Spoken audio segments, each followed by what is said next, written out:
Assalamualaikum warahmatullahi wabarakatuh.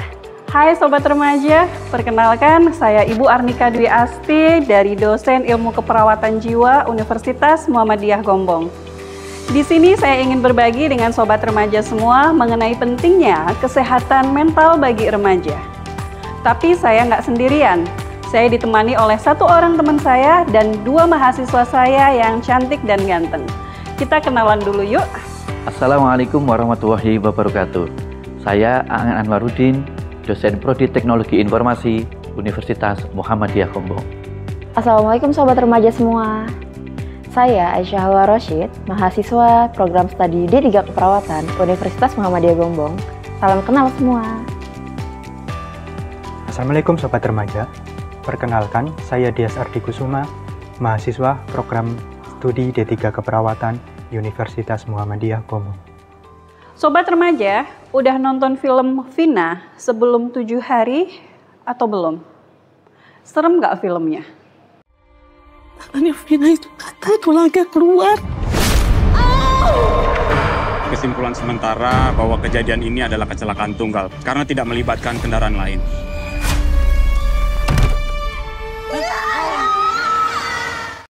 Yes, itu film serem banget.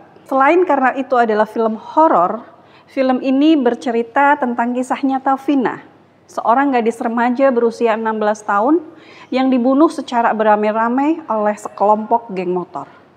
Berkaca pada kisah Vina yang terjadi di Cirebon pada tahun 2016, Vina dan kekasihnya yang sedang berkendara sepeda motor diburu oleh sekelompok geng motor. Mereka ditangkap, dipukuli, dianiaya, Vina pun diperkosa secara bergiliran. Lalu akhirnya mereka berdua dibunuh secara bersamaan. Setelahnya mayat mereka dibuang ke bawah jembatan layang, seolah-olah memperlihatkan bahwa mereka meninggal karena kecelakaan lalu lintas. Pelaku menangkap 8 dari 11 orang pelaku. Pelaku didakwa hukuman berlapis.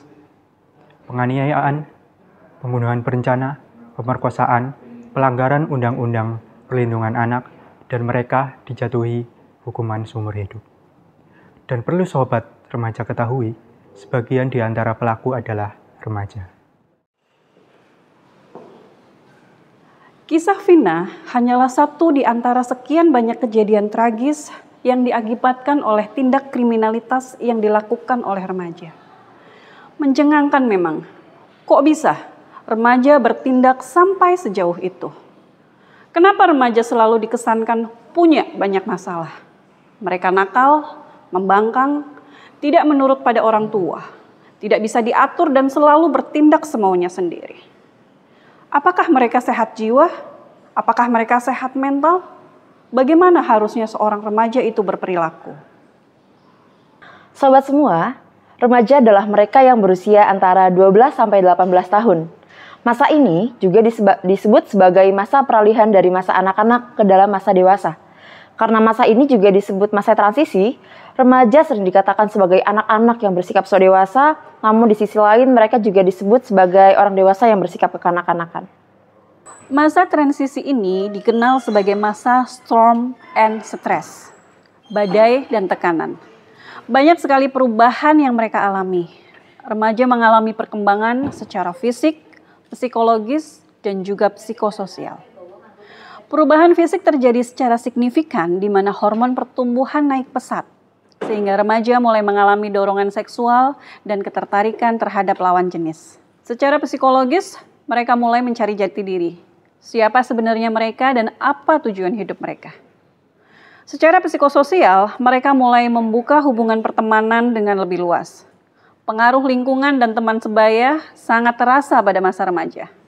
Remaja cenderung lebih mengutamakan interaksi dengan teman sebaya sebagai bentuk kesetiaan daripada kepada orang tua maupun guru. Proses remaja dalam mengeksplorasi diri ini menyebabkan mereka terkesan sulit dikendalikan dan tidak menurut pada orang tua. Remaja identik punya banyak masalah. Berbagai permasalahan yang biasa dialami remaja antara lain bullying, body shaming, narsistik, FOMO, trust issue, game addicted. Broken home, stres, depresi, resiko bunuh diri, seks bebas, penyimpangan seksual, narkoba, kekerasan, hingga tindakan kriminalitas. Rumit memang menjadi remaja, akan lebih rumit lagi ketika semua masalah itu tidak diatasi.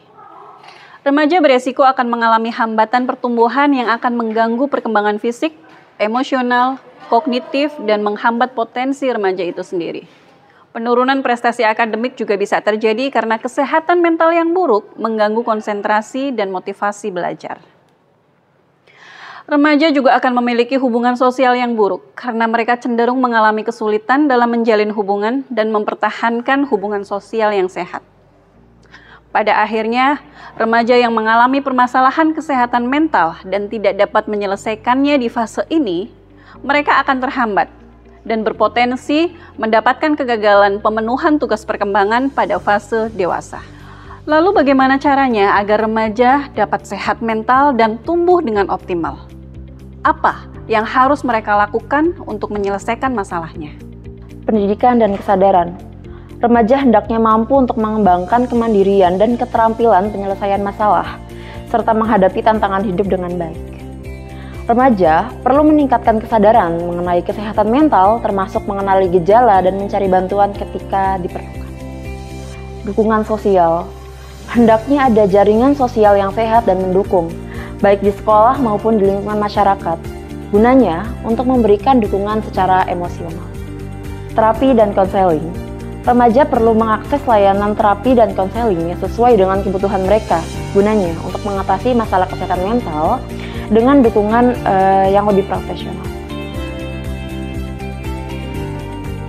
Untuk terapi dan konseling permasalahan remaja, Universitas Muhammadiyah Gombong telah mengembangkan layanan konseling online khusus bagi remaja yang bernama Mindcare.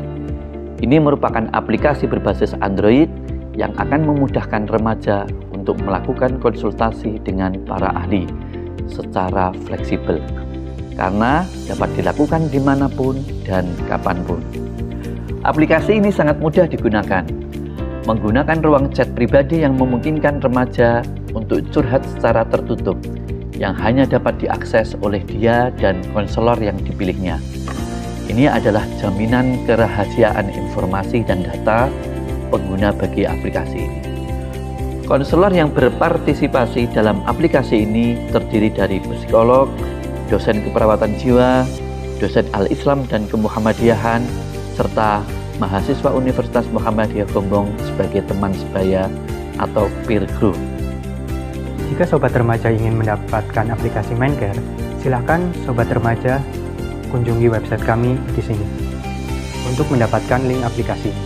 Yuk kita manfaatkan layanan aplikasi Mindcare bagi Sobat Remaja yang ingin berbagi dan menyelesaikan masalah yang sedang dialami.